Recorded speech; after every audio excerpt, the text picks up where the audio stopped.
Female desire almost never happens by accident. It feels spontaneous, emotional, sometimes even confusing. But psychology tells a quieter truth. Attraction follows patterns, and once you see them, randomness disappears. Most people are taught to focus on words, effort, and surface behavior. Desire forms before any of that matters, long before logic gets involved. By the time someone explains why they feel attracted, the decision was already made. This isn't about tricks, it isn't about manipulation, and it isn't about pretending to be someone else. It's about understanding how the human mind responds to value, presence, and meaning. Because attraction doesn't respond to need, it responds to signal. Psychology shows that humans don't desire people. They desire what people represent: status, safety, direction, emotional stability. Meaning always comes before emotion. What feels valuable is rarely what is freely available. The brain assigns worth based on scarcity, confidence, and emotional control. This is conditioning, not opinion. What feels earned feels powerful. That's why effort alone doesn't create desire, and why attention given too quickly loses impact. The mind doesn't protect what feels guaranteed. If this already feels different from what you usually hear, notice that. Most advice skips psychology and jumps straight to behavior. That's backwards.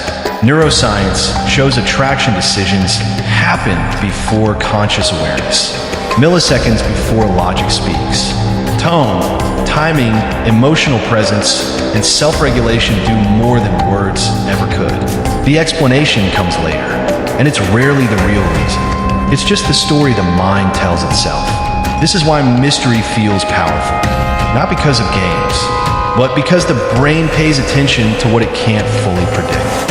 Behavioral studies on intermittent reinforcement show that unpredictable signals create deeper emotional focus than constant reassurance.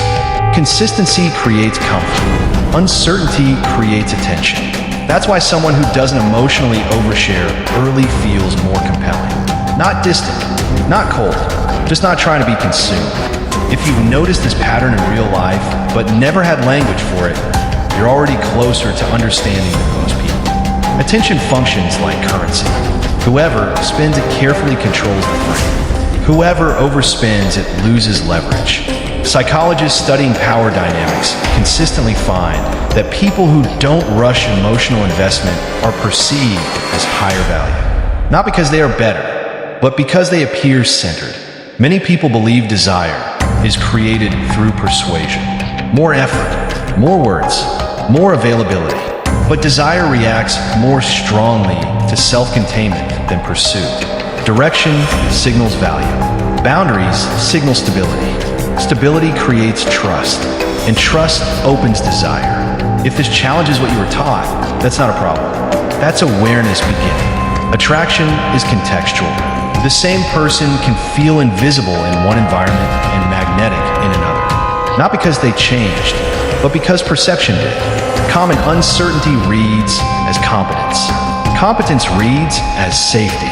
Safety creates space for desire to grow. People don't chase confidence. They chase emotional stability under pressure. That's why emotional overreaction quietly weakens attraction. Not because emotion is wrong, but because imbalance is allowed. Understanding this doesn't make you manipulative. It makes you grounded. And grounded people are harder to control and easier to respect. When you understand patterns, confusion fades. Emotional pressure loses power. Attraction stops feeling chaotic. Female desire isn't random. It's responsive. It follows structure. It reacts to signals most people never learn to notice. There is one psychological factor behind desire that matters more than looks, words, or timing. It's subtle, it's internal, and almost nobody understands it correctly. That's where clarity begins.